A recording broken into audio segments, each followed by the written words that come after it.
starting to feel like a little...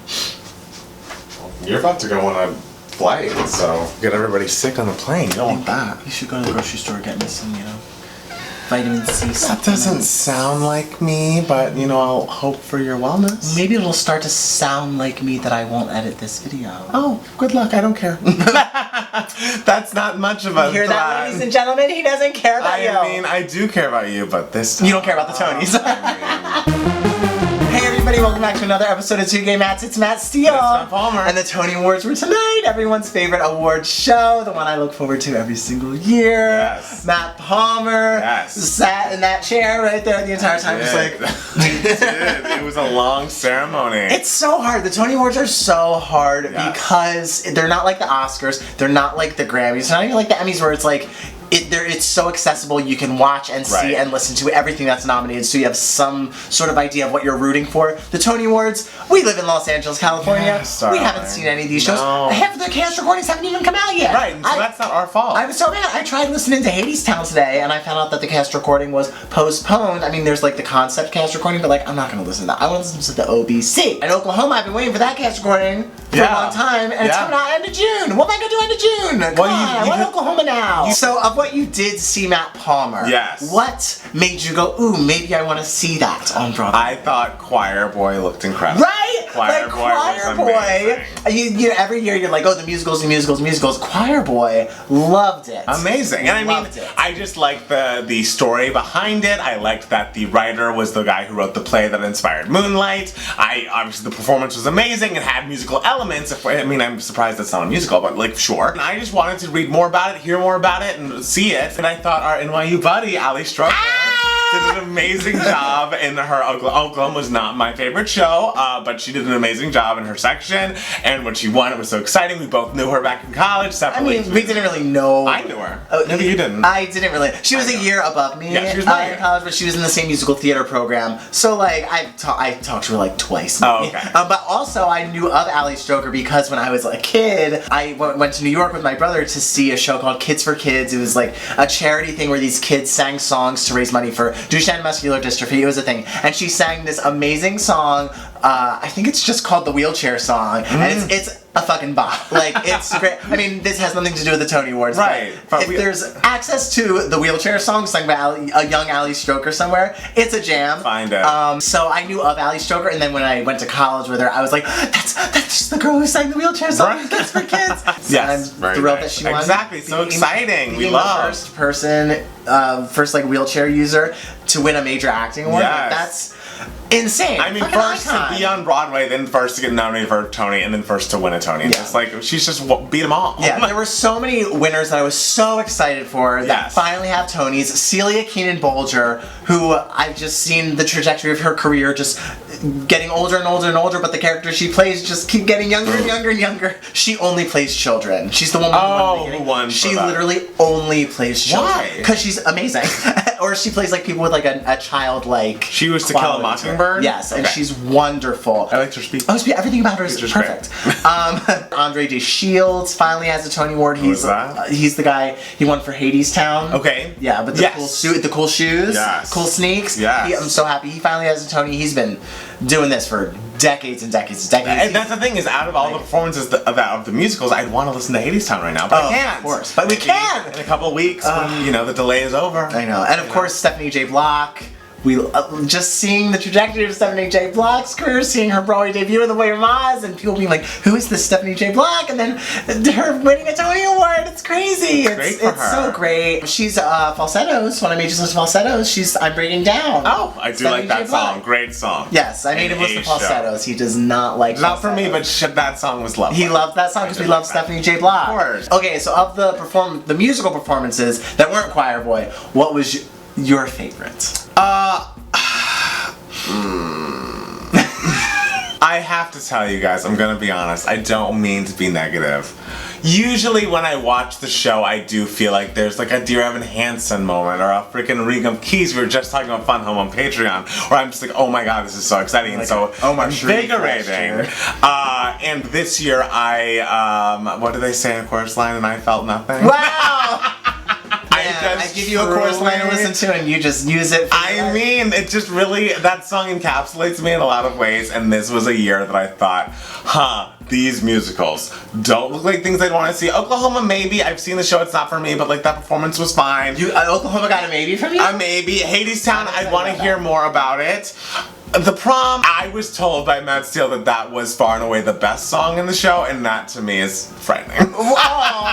And the line, what was the line that really rubbed me? Life's no dress rehearsal. I don't know why you don't like that line. That line just feels like High School Musical first draft. Like, they would even be like, we got it. Like, this is too obvious, and like we get like it's just so been done. We love the lesbian representation there, but like I feel like there's a way to make that interesting and cool. Beetlejuice was absolutely no, not for me. Beetlejuice, I like how they were like backstage and there were different camera angles. They were like, okay, we gotta think this through. I love that you're. How do we make this look crazy? What about the show did you just compliment?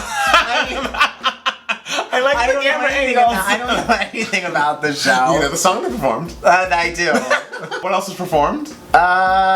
Tootsie. Tootsie, that's the guy from Crazy Ex-Girlfriend, so I'm happy that he won that award, even though I wish he would have just stayed on Crazy Ex-Girlfriend, but... I mean, I want to know about the drama between him. You're telling me all this drama between him and the cast of Crazy Ex-Girlfriend. I'm telling you, there's no way they're into him. Like, I looked at Rachel Bloom's Twitter as this was happening, because I knew she was watching, and all it said was, like, Ali Stroker, and none for Santino Fontana. So, I think there's beef there. I need to know. I need to be in a season of Feud. Ryan Murphy, are you listening? Like, I'm ready. I thought the performance of Hadestown was beautiful. Yeah. So that, like, you can just tell, like, seeing it on stage, those freaking dangling lights, just swinging back and forth. It was a little late in the show for me. I think I turned off mentally, but I'm open to that. And I thought the song was lovely, and then it just ended, and I was like, I want to see more. Which, I mean, I guess is the point of a Tony Awards performance, being like, oh, we make them wanting more, but like, I wanted a little more button to the end of that number. So I was like, oh, this was so good. I want more. Well, I mean, next time you're in New York, guess what you're gonna go see? I guess I have to see Hadestown. Figure out what it's all about. I know it's about like Orpheus, but like I don't know that story. I mean, come on, who does? Not us.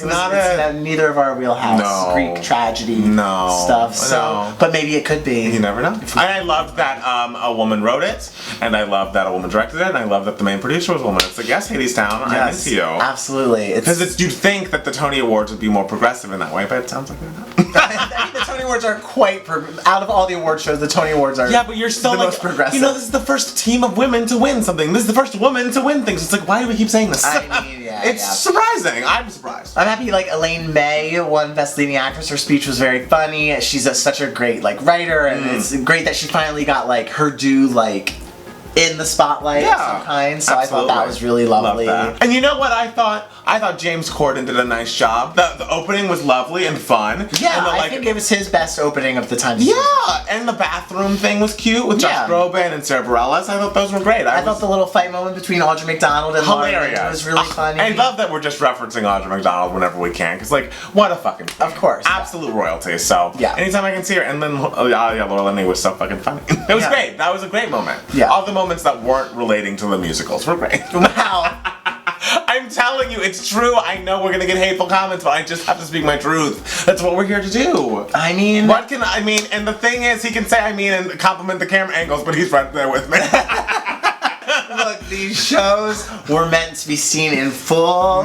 It's hard to get the full idea. The Tony Awards performance. Yeah, it's like when you see that Dreamgirls performance and she's just performing, and I'm telling you, you don't get enough of the show to really enjoy it. I mean, that's a...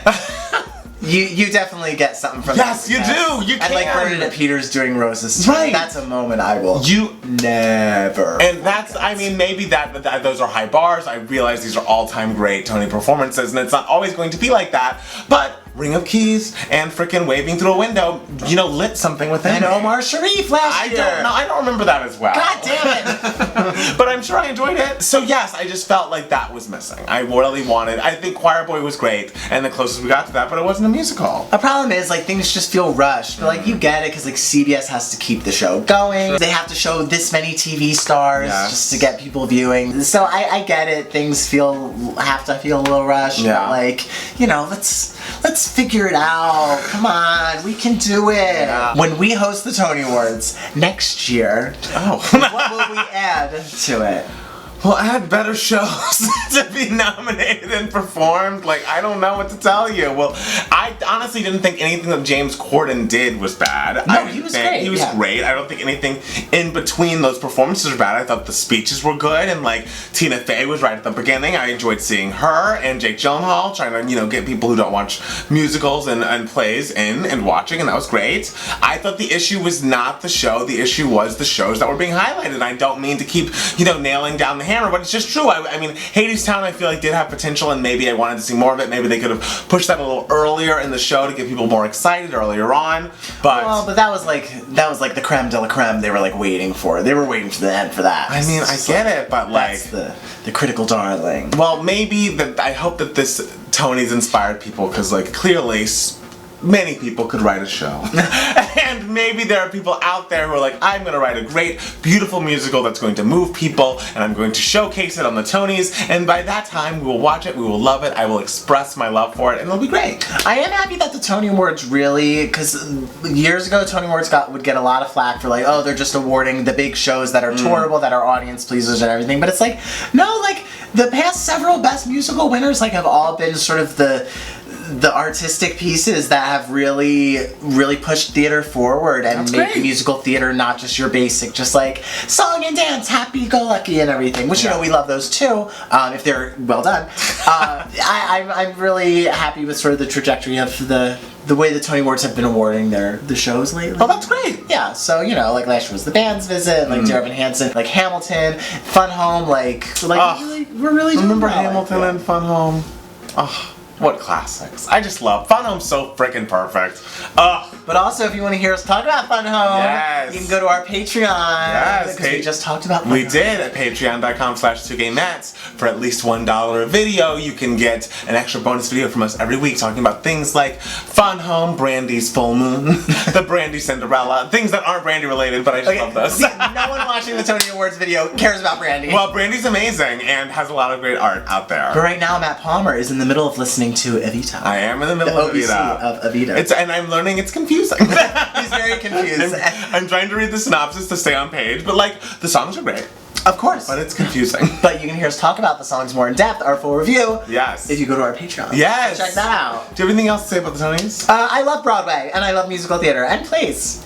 Thank you guys so much for watching. Make sure to follow us on Instagram and Twitter at Matt Palmer Music. And it's Matt Steele. And 2Gay Mats for both of us. Do that Patreon thing I just mentioned earlier, and we'll be back soon with another brand new 2Gay Mats. Yes, and Adam Parnell. And Adam Parnell, iconic patron. Love, ha. Icon, love, ha. Bye, y'all. Bye. Bye.